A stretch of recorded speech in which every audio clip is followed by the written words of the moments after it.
Hello friends, welcome to my YouTube channel Tech Data with Anuj.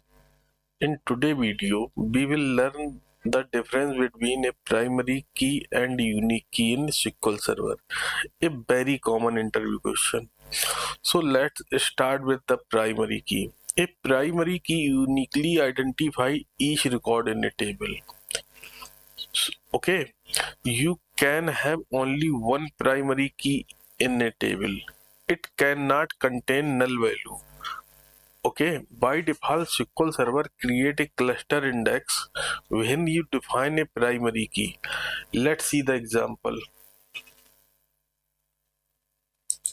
So I created one employee table with employee ID and employee name and email.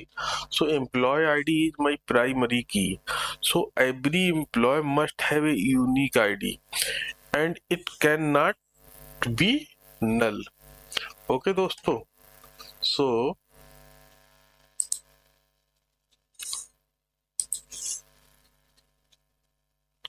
now let's look a unique key.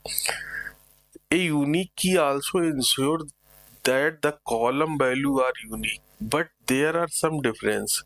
You can create multiple unique key in on table. A unique key allow one null value. SQL server create non-cluster index by default for a unique key. Let's see the example. Okay, so I created an employee detail table with employee ID and primary key.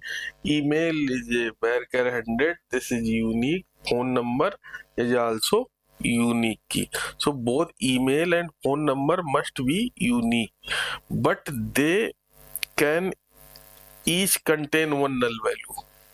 Okay, so quick comparison for both primary key and unique key. So primary key only one per table, no null allow or create a cluster index.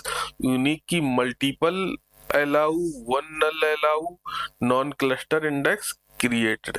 So friend, remember this simple rule. A primary key when you need the main identifier for a record. Use a unique key when you want to enforce uniqueness but still allow null value. Okay दोस्तों, if you found this video helpful, don't forget to like, share and subscribe for more SQL tutorial on my YouTube channel Tech Data with Anuj. Thank you.